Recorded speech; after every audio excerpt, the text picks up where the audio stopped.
አሰላም አለይኩም ወራህመቱላሂ ወበረካቱ። ድና የተከበራችሁ ቻናሌ ተከታታዮች እንዴት ናችሁ? ደህና ናችሁ? ሰላም ናችሁ? እኔ ያለው አልሐምዱሊላህ። እናንተ እንዴት ናችሁ? እየበረታችሁ ነው ወይ? እኛ ጋር አልሐምዱሊላህ። ስራት ያጠኝነት እንዴት ነው? አማን ነው ወይ? ቡና እያጠብኩ ነው በነገራችን ላይ እና በጣም ተገርሜ በሆነ ነገር እስቲ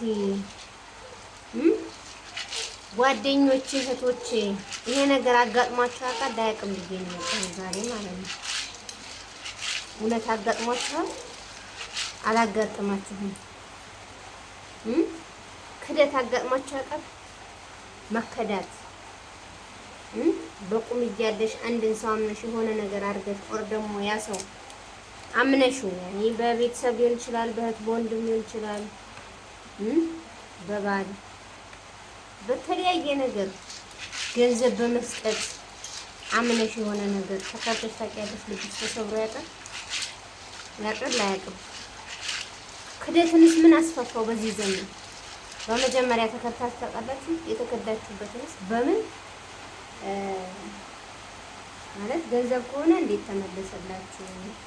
የተሰበረ ልብ ከሆነ ልባችሁን ሰብረው ከሄዱ ደግሞ እንዴት ልባችሁን ጠገነላችሁ? ያኔ ልብ ጠጋኙ አላህ ነው። ካላህ በታይ ደግሞ የሰው ልጅ ሰበብ ያደርሳል። እንዴት አለፋችሁት ያንን የክህደት ጊዜ ማለት ነው። በተለይ ደግሞ የቅርብ ሰው ሲሆን በቃ አምናችሁት ይሄ ሰውዬ ወይም እቺ ሴትዮ ይሄንን ነገር ባረግላት ወይም ይሄንን ነገር ብሰጣት ይሄንን ነገር በአማና እንትን ብል አትክደኝም በቃ በፈለኩና በጠየኳት ሰዓት ያንን ነገር ትሰጠኛለች ብላችሁ ገንዘብ ሊሆን ይችላል፣ ቦታ በስሟ ሊሆን ይችላል፣ ኦር በስሙ በወንድምሽ፣ በአባትሽ፣ በእናትሽ እቃ ሊሆን ይችላል። ብቻ ታስቀምጣላችሁ፣ ትሰጣላችሁ። አስቀምጬልሻለሁ፣ አኑሬልሻለሁ። ያቺን ብር ግን ካንቺ ወዲያ እሷ ለማስተላለፍ ትትትት የኔ ቆንጆ የኔ ማር ደከመሽ ሰለችሽ አረብ ሀገር ነኝ ኩሉ ምናምን ተራራራም ትላለች። ያቺ ብር ከገባይ በኋላ ሽምጥጥ ወይም ደግሞ ስልክ አለማንሳት፣ እናንተን ለማውራት አለመፈለግ፣ በሰው ራሱ ስታናግሯቸው፣ በሰው ስትልኩባቸው ራሱ መልስ አለመስጠት ምናምን አጋጥሟችሁ ያውቃል? ይሄን ካጋጠማችሁ እንዴት አለፋችሁት? እንዴት አለፋችሁት? እንዴት አስተካከላችሁት? ካልተስተካከለስ ምን አረጋችሁት? ላላህ ሰጣችሁ። እርግጥ ነው ላላህ ነው የሚሰጠው፣ ለማንም አይሰጥም። የሰው ልጅ ከካደ ማለት ነው። የሰው ልጅ ይክዳል፣ በሰው ይጠየቃል፣ በዘመድ አዝማድ ይጠየቃል፣ በቤተሰብ ይጠየቃል።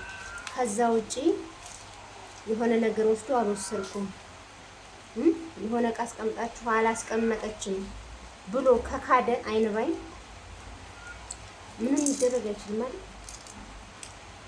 እና ያልጠበቃችሁ ሰው ደግሞ ሲክድ በቃ ይሄ ሰው አይክድም፣ ይሄ ሰው አማናውን ይወጣል ብላችሁ በቃ በልባችሁ 100% የተማመናችሁበት ሰውዬ ከሃዲ ሆኖ ሲገኝ እንደው ምንድነው ያኔ በአካል ወይም አብራችሁ እዛ ሀገር ላይ የምትኖሩ ከሆነ አሁን ኢትዮጵያ ውስጥ ከሆነ የአማናውን የካደው ሰውዬ በዳዩም ተበዳዩም ኢትዮጵያ ውስጥ ካሉ እንደው ሸይጣን እኮ ማያደርገው ነገር የለም።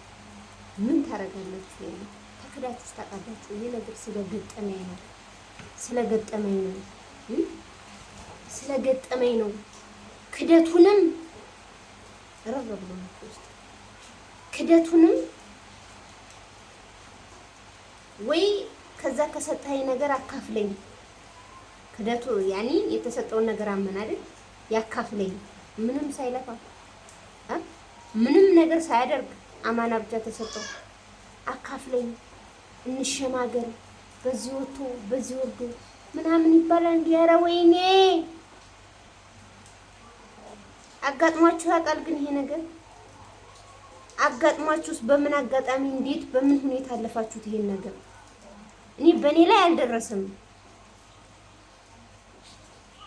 እኔ ዜድ ላይ አልደረሰም። ይሄ ነገር ማለት ነው። ግን እኔ እህት ላይ ደርሷል ይሄ ነገር በስጋ ኦር ደግሞ በእናት አባት እህት ባንሆን ገባችኋል አባባሌ ከአንድ ማህፀን ባንወጣም ስደተኛ ስለሆነች የአረብን ቤት ስላየው ገባችሁ የአረብን ቤት ስላየው የመዳምን ፊት ስላየው የመዳም ልጅ ጩኸት አንዱን ከበደር ድረሽ ልብሱን አስተካክለሽ አንድ ልብስ ለመፈለግ መሬት ዱብ የሚያረጉ ልጆች አጋጥሟቸዋል። አንድ መጫወቻ ለመፈለግ ትልቅዬ ቦክስ አለ መጫወቻ ሁሉንም የሚዘረግፉ ልጆች አጋጥሟቸዋል። እንደዛ ነበር እንሰራ የነበረው ማለት ነው። ችዬ መቀያየር አቅቶኝ ሳይሆን ከዚህ የተሻለ አይኖርም የባሰ ነው እንጂ ልታገስ በቃ እዚሁ ልታገስ ልቻለ ብዬ ሰርቻለሁ። ይችም ይሄ ነገር የገጠማት እህቴ ናት። ለምን አረብ ሀገርን ያየች ናት፣ የተሰቃየ ናት። 13 አመት ሙሉ የተሰቃየች ናት። አንድን ነገር ለማዘን አንድን ነገር በቃ ወይኔ እህቴ ለማለት ከእናትሽ ወደ ማውጣት አይጠበቅም። መወለድ ቋንቋ ነው አይደለ? መወለድ ቋንቋ ነው።